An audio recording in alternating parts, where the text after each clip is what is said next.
नमस्कार, मैं हूं मयंक सक्सेना। स्वागत है आपका इंडिया न्यूज़ 28 में। आइए बात करते हैं इस वक्त की बड़ी खबर की। सीएम हेल्पलाइन वरदान या अभिशाप। प्राइवेट विद्यालय को चूना लगा के अभिभावक कर रहा शिकायत। मामला पहुंचा भोपाल। पुलिस ने भी नहीं सुनी महिला की फरियाद। शिवराज के सुशासन की एक और शर्मसार करने वाली तस्वीर आई सामने। महिला प्राचार्य ने मीडिया के समक्ष आकर सुनाई अपनी आप बीती। मप्र के मुखिया शिवराज सिंह चौहान की एक नेक योजना सीएम हेल्पलाइन का अब गलत तरीके से इस्तेमाल होने लगा है, जहां बोडबाग क्षेत्र स्थित आनंद नगर अंतर्गत प्राइवेट विद्यालय पद्माश्री उच्चतर माध्यमिक में अध्ययनरत छात्रांश द्विवेदी पिता अमित द्विवेदी द्वारा विद्यालय की फीस नहीं जमा की जा रही। विद्यालय द्वारा फीस की मांग करने पर छात्र का पिता विद्यालय के कार्यरत कर्मचारियों को धमकी देने लगा। जब विद्यालय के प्राचार्य द्वारा फीस की बात की जाने लगी तो छात्र के पिता द्वारा सीएम हेल्पलाइन में शिकायत कर दी गई। अमित द्विवेदी है क्षेत्र का दबंग। अमित द्विवेदी जो कि नगर निगम रीवा में कार्यरत है व उसे 10,000 महीने की वेतन भी मिलती है। इसके बावजूद अपनी राजनीतिक पहुंच व सरहन प्रवृत्ति के चलते उसने अपना नाम गरीबी रेखा बीपीएल में जुड़वा लिया था। वह बीपीएल कार्ड के सारे फायदे ले रहा था। जब अमित द्विवेदी द्वारा विद्यालय की फीस जमा नहीं की गई, उल्टा विद्यालय की शिकायत सीएम हेल्पलाइन में की गई, तब जवाब स्वरूप विद्यालय प्राचार्य को भी प्रतिरक्षा में कार्यवाही करनी पड़ी, जिसके परिणाम स्वरूप अमित द्विवेदी व उसके परिवार का नाम बीपीएल सूची से हट गया। अमित द्विवेदी ने छपवाई झूठी खबर। मामले में उस वक्त नया तूल आ गया जब रीवा जिले के एक प्रतिष्ठित अखबार ने अमित द्विवेदी का पक्ष रखा और दिनांक 3 जनवरी 23 को खबर छपी। तो क्या एक महिला को स्वावलंबी होकर जीने का अधिकार नहीं? मीडिया के समक्ष भावुक हुई प्राचार्य। शिवराज सरकार कागजी लीपापोती थोथा चनाबाजे घना में अब महारत हासिल कर चुकी है, जहां शिवराज के राज्य में एक महिला प्राचार्य को क्षेत्रीय दबंग के द्वारा गुंडे बदमाश एकत्र कर धमकाया जा रहा है। कहाँ है मामा का इंसाफ?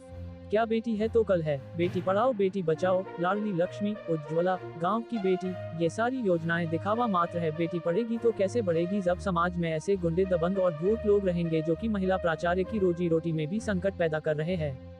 क्या महिला प्राचार्य नहीं है लाडली? क्या महिला प्राचार्य लाडली नहीं है, या वो गांव की बेटी नहीं, या उसे आजीविका चलाने का अधिकार नहीं है, वो भी लाडली है? कम से कम एक बेटी के पिता के लिए ही सही, क्या सरकार इस लाडली को न्याय नहीं दे सकती? महिला प्राचार्य भी प्रदेश की लाडली तथा लक्ष्मी है। उसका इस तरह से व्यथित होना समाज की बेटियों के मनोबल को गिरा रहा है। मामा से एक लाडली लक्ष्मी इंसाफ की गुहार।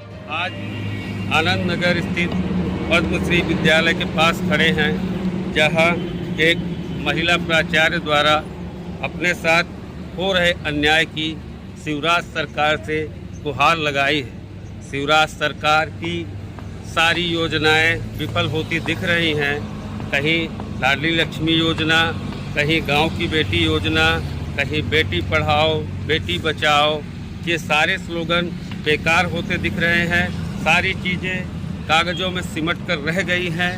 गांव का, क्षेत्र का एक लोकल दबंग व्यक्ति एक महिला प्राचार्य को इस तरह से परेशान कर रहा है, उसके खिलाफ झूठी शिकायतें कर रहा है, उसके पुलिस में कंप्लेन करता है, उसके खिलाफ सीएम हेल्पलाइन कर रहा है।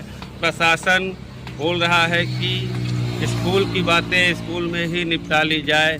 तो क्या मामा का इंसाफ, मामा के नुमाइंदे यही करते हैं कि किसी महिला के साथ अन्याय होता है, अगर वो स्कूल की संचालिका है तो क्या उसके मामले को स्कूल में ही निपटाना उचित है? Bureau report, India News 28, Rajiv. क्या नाम है आपका? प्रशंसा द्विवेदी। मैडम, आपके खिलाफ खबर चल रही है कि आपने किसी छात्र का नाम गरीबी रेखा से कटवा दिया है और कोविड काल की फीस भी आपके द्वारा मांगी जा रही है। इसमें कहाँ तक सच्चाई है? एक्चुअली में ये जो बंदा है ये शायद अमित द्विवेदी है, अभिभावक हैं जी। हंस आयुषी के फादर हैं। इन्होंने कोविड काल का तो ये मामला है ही नहीं, क्योंकि ऑलरेडी कोविड काल का गवर्नमेंट ने हमें बोला था कि आप मंथली फीस ले सकते हैं विद एग्जामिनेशन फीस। पर ये 21 और 22 का मामला, अगर उनको प्रॉब्लम थी तो 20 में ही निकाल लेते अपने बच्चे, और उन्होंने 1 साल तक रन किया, जिसके कारण हमने पढ़ाया उस बच्चे को साल भर। हम चाहते तो स्टॉप कर सकते थे, पर हमने विदाउट फीस उस बच्चे को बिठाया, क्योंकि उन्होंने रामनगर में अपना घर बनवा रहे थे वो। तो उनकी वाइफ ने कहा कि मैडम आप मेरे बच्चे को कुछ मत कहिएगा, अनाउंस भी मत करिएगा उनका नाम, कि इनकी फीस नहीं जमा है। तो हमने साल भर व्यवहार के कारण उनको बिठाया, पर जब वो ये सब सुनने को तैयार नहीं है और लास्ट में वो जाके मेरे खिलाफ सीएम कंप्लेन किए, तब मैंने सोचा कि ये तो अब गलत हो रहा है। अगर, क्योंकि मैं संस्था एक अभिभावक के पैसे से ही संस्था चलती है, और जब वो नहीं देंगे तो हम टीचर्स को कैसे प्रोवाइड करेंगे, क्योंकि 10 खर्चे स्कूल के होते हैं, तो कैसे हम कर सकेंगे ये सब। एक निजी विद्यालय का आपके द्वारा संचालन किया जा रहा है। मैडम आप बताइए कि ये सीएम हेल्पलाइन जो चल रही है ये लोगों के लिए कहाँ तक सहायक है? देखिए, वो चलाए तो शिवराज चौहान जी जो हैं वो अच्छाई के लिए चलाए थे, पर लोग इसका मिस यूज कर रहे हैं जी, है ना। और सरकार ये नहीं बोल रही कि आप बिना पैसे के पढ़ाओ। अगर बिना पैसे के पढ़ाना है तो वो सरकारी स्कूल है उनके लिए, पर अगर आप प्राइवेट स्कूल में आ रहे हैं तो ये सोच के आइए कि आपको पैसे पेड करने पड़ेंगे। कुछ रिश्ते होते हैं, अपन सोचते हैं कि चलो थोड़ा प्रॉब्लम्स है, हम कंसिडर करते हैं, पर अगर आप पुलिस थाने आप गुंडों से भेजोगे, आप 10 पब्लिक को लाओगे और आप जानते हो कि ये संस्था सिर्फ औरतें ही चला रही हैं, तो हम औरतों को डराने के लिए बहुत सारे हथकंडे अपना रहे हैं, तो हम कैसे चुप रह सकते हैं? इस संबंध में आपने थाना में शिकायत नहीं की जब इन्होंने गुंडे भेजे? वहाँ पर्सनली हम टीआई जी से मिले थे, तिवारी जी से, यूनिवर्सिटी थाना में। तो हमारी एक छोटा सा गॉसिप हुआ था, तो उसमें ये था कि एजुकेशन एक ऐसा मामला है कि जो स्कूल में ही किया जाए वो ज्यादा अच्छा है, खत्म किया जाए, क्योंकि ये स्कूल का मामला है, इसमें पुलिस वालों को ना वो किया जाए तो अच्छा रहेगा। ये किसने कहा था आपसे?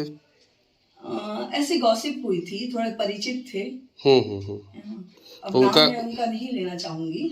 अच्छा, विश्वविद्यालय थाने का मामला है? हाँ, ऐसी थोड़ा सा किया है, क्या क्या कार्रवाई की है आपके साथ? एक्चुअल में इन्होंने बोला था कि मेरा कोई नौकरी नहीं है, मेरे पास कोई जॉब नहीं है और मैं गरीबी रेखा को बिलोंग करता हूँ, पर ये मेरे स्कूल में आरटी के तहत नहीं है ये बंदा। और दूसरी बात है ये अच्छे से कर रहा है। मैंने जब इसके खिलाफ मैंने पता किया लोगों के द्वारा कि क्या वाकई में गरीब है, क्या मुझे कंसीडर करना पड़ेगा, तो पता चला कि इसका रामनगर में बहुत बड़ा घर है, 4-5 कमरे का पक्का मकान बना है, खुद ये नगर निगम में वर्क करता है। मैं खुद जाके मौके पे पहुंची, है ना। एक मेरे भाई हैं वन विभाग में, उनके साथ गई थी और वहां मैं पहुंची मौके पे। वहां मैंने पाया कि ये बंदा वहां कुछ साल से रन कर रहा है और पर मंथ इसको 10,500 रुपए सैलरी मिलती है। ये पक्के मकान में किराए से रह रहा है, शहर को अच्छे से अफोर्ड कर रहा है, लग्जरी लाइफ जी रहा है, एक नॉर्मल लग्जरी लाइफ। अच्छा, तो बस स्कूल की फीस देने के लिए अभिभावकगण को प्रॉब्लम होती है। मैडम प्रशासन से आप क्या चाहती हैं, क्या सहयोग चाहती हैं? प्रशासन से ये चाहती हूँ, क्या एक शिक्षक बनना, एक स्कूल चलाना, एक औरत का कमाना, है ना, क्या लोग बर्दाश्त नहीं कर पाते? क्या एक शिक्षक बनना क्या इतना बुरा है कि उसको जिंदगी भर उसका पनिशमेंट मिलता है? मैं कहाँ से वो करूंगी? मेरे को भी स्कूल चलाना होता है, 10 टीचरों को रखना पड़ता है, नौकर हैं, बहुत सारी चीजें होती हैं जो मुझे बच्चों के लिए भी खर्च करने पड़ते हैं। फंक्शन है 15 अगस्त, 26 जनवरी, ये सब कहाँ से करूंगी मैं? आप हमसे एक्सेप्ट करते हो कि मैडम बहुत कुछ करें, पर मैडम भी कहाँ से करेंगी? सही, एक अभिभावकगण टाइम टू टाइम पैसे दें तो होगा। पेरेंट्स का प्रॉब्लम क्या है, इनके हर खर्चे होते हैं, हर चीज के खर्चे होते हैं, पार्टी है, सब घूमेंगे फिरेंगे, पर जहाँ 500 देने की फीस की आएगा टाइम, वो सबसे बड़े गरीब हो जाते हैं। और मुझे दुख इस बात का है कि लोग उनकी बातों में आते हैं।